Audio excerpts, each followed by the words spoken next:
Gracias, director Valentín Trujillo, por recibirnos en la casa que dirige. Cuidado con los libros y lo que hay dentro de ellos, dijo la escritora iraní estadounidense Cassandra Clare, y agregó: las palabras tienen el poder de cambiarnos.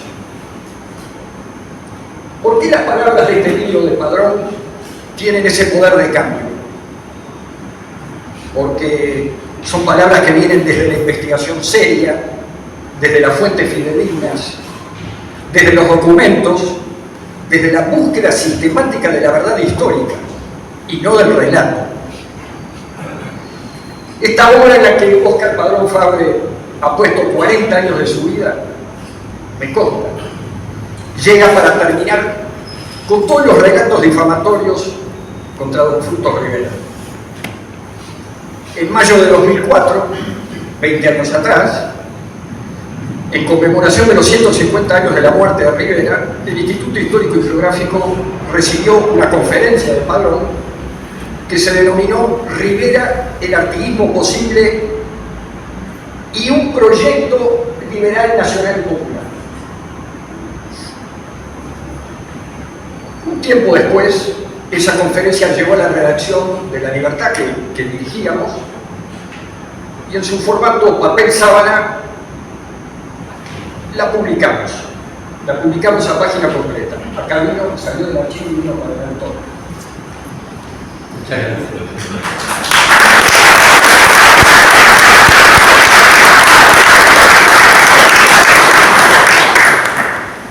Vas acá. Muy bien. Ese material, esa conferencia, que en definitiva es la madre del libro, cuando ingresó a aquella redacción de La Libertad de los años 2006-2007, conmovió. Están aquí varios de sus integrantes, el subdirector José del Instituto, está el profesor Javier Suárez, está Omar Pereira, no está el escribano Pareja Sanguinetti porque está en el cielo, no está el licenciado Fischer Alicantero porque está en Ecuador, pero inmediatamente esa conferencia que ingresó a la redacción provocó un sacudón. Entendíamos ahí, casi todos gustosos o estudiosos de la historia, que esa redacción poseía una visión nueva y renovadora. Una admirable renovación por su enfoque histórico y sobre la vitalidad y curso vital de Frutos Rivera. Su obsesión por poblar la campaña, sobre todo el norte del Río Negro, por establecer nuevas poblaciones y hacer de esa campaña el centro vital de la nación y a la vez el escenario para el desarrollo de los sectores populares, sus sectores populares, su pueblo, su indiada, sus negros, sus mestizos, sus chinas, para los que no había habido academias en Europa, había habido pradera y campiña, y ahí se formaron, y desde ahí incluso muchos de ellos se hicieron oficiales de su ejército. La obsesión por la distribución de la tierra, siempre con los huérfanos de la patria, como él les llamaba, a los más desamparados, aún enfrentando a grupos latifundistas. La consolidación, su obsesión por consolidar el nuevo Estado nacido en 1830, para otros en 1828. Pero esa obsesión apuntaba fundamentalmente a tres factores: los vecinos ambiciosos que poseía ese nuevo Estado oriental, radicar la capital del nuevo Estado rural, en el corazón del país, en el centro, lo que nunca llegó a ser ley, pero sí se dio en los hechos por la presencia permanente de don Frutos allí. Y naturalmente mantener la estabilidad del nuevo Estado, a pesar que cada año el señor Juan Antonio Lavalleja lograba inventar una nueva revolución. Su compromiso con la Iglesia Católica, porque don Frutos, además de creyente, creía en los curas, que eran capaces muchas veces de llegar a puntos y ámbitos del norte del Río Negro donde no llegaba nadie, y si llegaba probablemente iba a ser víctima de algún ataque toldero. Y fundamentalmente también de ese documento manaba el compromiso con la libertad, el valor fundamental de Don Frutos, expresado por marcar un ejemplo en el decreto sobre libertad de prensa de su segunda presidencia, cuando el presidente de la República y sus ministros, el presidente Rivera, renunciaron por anticipado a cualquier tipo de persecución que se les quisiera hacer por la justicia ante dichos expresados por la prensa por su carácter opositor. En cuanto leímos esa conferencia, la pregunta que surgió fue si el siglo XX se había ocupado todo lo necesario de Fructuoso Rivera. Un tema que hemos conversado estos días con Oscar, a partir de la lectura del libro. No hubo respuestas definitivas. Es que el siglo XX en Uruguay priorizó otros temas. Por lo pronto fue un siglo predominantemente montevideano, lo que le disponía para valorar al siglo XX a alguien de la campaña, o sea, de todo espacio fuera de la capital. También fue este siglo pasado, sobre todo a partir de las décadas del 40 y 50, una etapa en que parte de su inteligencia, de sus pensadores, de sus escritores, se sintieron descreídos de la libertad. Un valor fundamental en Fructuoso Rivera, por lo que lo volvía alguien inconveniente para el estado de pensamiento que comenzaba a instalarse en el país, por lo que había que descalificar a Rivera, o por lo menos ocultarlo, ignorarlo. Aldo Mazzucchelli hace una consistente descripción de este proceso destructivo, en un trabajo que se denomina Manual para destruir un país liberal, que fue publicado en Postdata Folios durante el año 2002. Una pieza de inteligencia liberal. De todos modos, sí quedó claro que en el siglo XX se realizó una valiosísima producción bibliográfica sobre Don Frutos Rivera. Juan Miguel Devoto, con quien trabajé, gracias a este señor, en 1986 al 88, y que mañana por medio, cuando llegaba a mi oficina, me decía: ¿qué hacen ustedes los colorados que no hablan de Rivera? Era el mejor, era el que escribía mejor. Se daba vuelta el chiquitito y se iba. Don Juan Miguel Devoto, Telmo Manacorda, Marta Canesa de Sanguinetti, Carlos Travieso, Huáscar Parayada, Juan Bautista Silva, José Luciano Martínez, tío abuelo, Eduardo Acosta y Lara, Alfredo Electro, José Claudio Williman, el arquitecto, Flavio García, Eduardo de Salteray, José Fernández Saldaña, entre otros. Una belleza también en ese siglo XX, la poesía de Juana de Ibarburu, admiradora de Aparicio Saravia, pero que la dedica al héroe colorado que muere en su tierra merense. La novela en 1995 del doctor José Gómez Lagos, tacuarembóense, denominada Las banderas y los hombres. En ese siglo XX publicó también nuestro autor Oscar Padrón Fabre varios trabajos con destaque en aspectos de la relación de Don Frutos con el indigenismo, tema al que se ha referido el director. Sangre indígena en el Uruguay, los charrúas minuares en su etapa final, un caso de un pueblo indio, entre otros varios trabajos. Rivera no será a partir de esos trabajos en el futuro el que perseguía o mataba a los indios, tema al que también se refirió el director.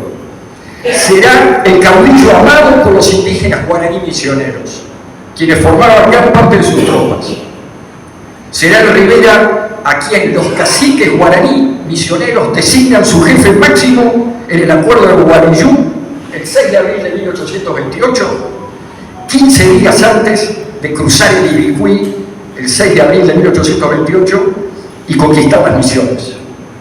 Promotor Rivera del indigenismo sedentario, cristiano, cultivador, Rivera logró además que esos indígenas tuvieran, a partir de 1829, representación en la Asamblea Constituyente de la Provincia Oriental, la que termina aprobando la Constitución del nuevo Estado Oriental. Allí había un representante indígena.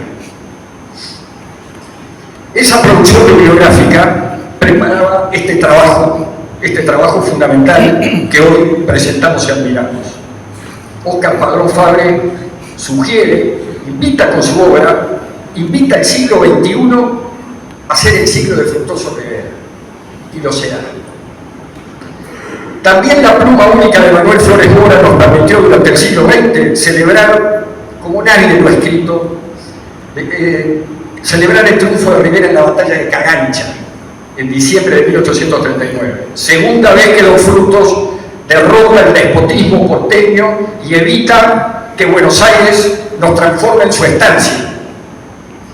Óscar incluye en el libro con detalles, es una pieza que está escondidita ahí, la anécdota que presenta Rivera luego de la batalla, conversando con el prisionero Cipriano Miró.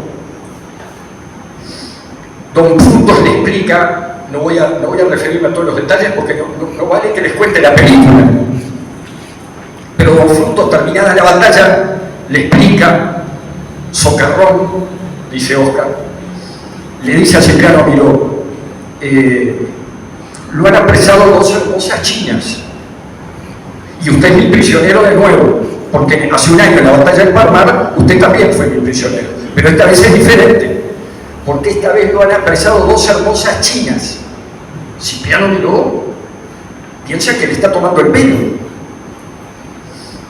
y entonces Don Frutos manda a llamar y dice: traigan a los dos soldados que apresaron al señor Cipriano Miró, porque por supuesto Don Frutos jamás pensaba en el degüello o en el fusilamiento al final de la batalla. Lo liberó, como lo liberó también en Palmar. Al rato llegan dos lanceros de piel cetrina, las chuzas atadas con vincha, chiripá, otro de potro. ¿Fueron estos soldados que lo apresaron? Le pregunta Don Frutos a Cipriano Miró, el prisionero, lo que recibe su aprobación. Don Frutos dice a los soldados: desabrúchense las blusas. Lanceros les piden: desabrúchense las blusas. Y lo cumplieron con el mayor agrado, corrieron todos los botones y dejaron a la vista de Cipriano Miró sus senos de hembras guerrilleras de la libertad. Don Frutos le mostraba a los invasores que, del mismo modo que 24 años antes, en la batalla de Guayabos, los derrotó con lanceros absolutamente desnudos sobre los caballos, esta vez los vencía con las chinas, mujeres profundamente comprometidas con la República Independiente. Antes que estos autores que hemos mencionado, y en el siglo XIX, debemos destacar a Isidoro de María, a José Benito del Pino, a Ramón de Cáceres, historiadores que son fuente de información del libro para Óscar Padrón y que estuvieron en determinados momentos históricos cara a cara con Don Frutos Rivera. José Benito del Pino era el que cada día escribía lo que iba ocurriendo mientras avanzaban hacia el Rincón de las Gallinas, en septiembre del 24.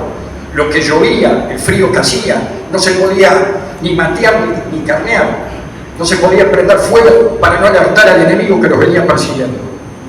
Y escribía José Benito del Pino: hoy vino el general y leyó el contrato social en mi tienda. Isidoro de María es una joya de nuestro país. Isidoro nació 8 días antes de la batalla de Guayabo y murió en 1906. Pasó el siglo XIX escribiendo historia y cruzándose con Don Frutos. Y Ramón de Cáceres, que sé que para algunos asistentes este nombre y apellido constituye un momento de emoción, en particular estuvo al lado de Rivera en la madrugada del 12 de octubre de 1825. Recostados ambos en sus recados, a la intemperie, conversando, sin dormir, por supuesto, porque venía la batalla de un rato, Don Frutos doliéndose ya de algunas difamaciones que le estaban llegando, y Ramón de Cáceres diciéndole que venía del campamento de La Valleja, que le había dicho que tenía que partir hacia el campamento de Rivera y que era fundamental enfrentar a los brasileños sable en mano. No habló de carabina a la espalda. El autor ideológico del sable en mano y carabina a la espalda se llama Ramón de Cáceres, que además de cronista y además de haber hecho un diario, combatió permanentemente. Casi se liga un tiro de Manuel Oribe un día en una discusión y tuvo algunos otros problemitas también. Pero es un hombre fundamental como fuente, Oscar. Ramón de Cáceres es un hombre fundamental de tu trabajo. Esa conferencia del 2004 sumó muchísimos trabajos de tu parte, de 2 décadas. Y esta Rivera, el activismo posible, está parido en el siglo XXI, un siglo que comenzó con señales virtuosas hacia la figura de Don Frutos. Por ejemplo, los diálogos audiovisuales de 2010, que son rescatables en YouTube, los diálogos entre el presidente Julio María Sanguinetti y el historiador blanco Lincoln Maistel, moderados por la profesora Ana Ribeiro. Varios capítulos. Algo muy importante, un documento muy importante. También las conferencias del propio Óscar Padrón Fabre y Lincoln Maistel en la Casa del Partido Colorado. El libro sobre Rivera de Dante Buonomo, en 2011. Las conferencias de Padrón y Lincoln, la respuesta de 73 páginas en 2013 del profesor Manuel Flores Silva al diario La República sobre las relaciones entre Artigas y Rivera, la novela El Pardejón, más reciente de 2021, de Jorge Nelson Chagas, una joyita. Y en 2021, cuando nace el encuentro con Rivera, que hoy es un gran campamento y fogón, que se está transformando en una asociación civil con estatuto, autoridades y que cuenta con más de 300 lanceros y lanceras, de los cuales hay muchísimos aquí. Rivera, nos describe Padrón, colonizó y administró tierras a favor de los desamparados, hizo respetar a los portugueses a partir de 1820, a los portugueses invasores, las distribuciones de tierras que había realizado Artigas al amparo del reglamento sobre tierras y seguridad de la campaña. Por eso Rivera es el activismo posible, porque hizo posible en la realidad lo que Artigas había soñado. En el libro El infinito en Mujunco, su autora, la filóloga española Irene Vallejo, nos aporta mucha información sobre la invención de los libros en el mundo antiguo. Nos explica que hasta la aparición de la imprenta, cada libro era único, en definitiva porque era un papiro. Y nos cuenta que las bibliotecas no eran como hoy silenciosas, eran sonoras, pues quien sabía leer lo hacía a la vez en voz alta para los demás, analfabetos, y quien sabía escribir decía también en voz alta a los demás lo que escribía sobre cada papiro. Todo eso que se leía iba luego haciendo infinidad de caminos, iba pasando de boca en boca entre los analfabetos. Yo siento que este libro de Oscar sonará como en las puertas de las bibliotecas de la antigüedad, sonará en las plazas públicas de este país. Deberá sonar en los liceos y en las UTUs, en las convenciones partidarias, en el mundo académico, en los centros educativos que apuesten a saber la verdad histórica. Es que como en aquellos antiguos tiempos de analfabetismo, será necesario de nuevo leer en voz alta a quienes no supieron, no pudieron o no quisieron saber la verdad histórica. Los orientales tenemos disposición para admitir lo que nos propone la modernización. Hoy la inteligencia artificial, la física cuántica aportan soluciones instantáneas para infinidad de situaciones. Sin embargo, en cada progreso, en cada avance, una pregunta dramática se multiplica de modo infinito. ¿Seguimos siendo libres? ¿O algo basado en una superioridad tecnológica pretende apoderarse de nuestra capacidad de decidir? Es en ese instante cuando Don Frutos Rivera y su verbo liberal nos convoca a pensar lo fundamental, lo que fue su preocupación permanente y que constituye un eje fundamental del trabajo de Oscar. La pregunta, ¿está en riesgo nuestra libertad? Es que el avance tecnológico llega en determinado momento a enfrentarse con la libertad y amenaza volverla innecesaria, pues Veamos lo que pasa con la inteligencia artificial y parecería que nos está comunicando que no es necesaria la libertad porque ella sabrá resolver todo por nosotros. Se trata, a mi juicio, de un drama en ciernes, pero en curso, en el que solo se encuentran respuestas si vamos hasta las raíces. Ese viaje a las raíces lo hace Rivera el ateísmo posible.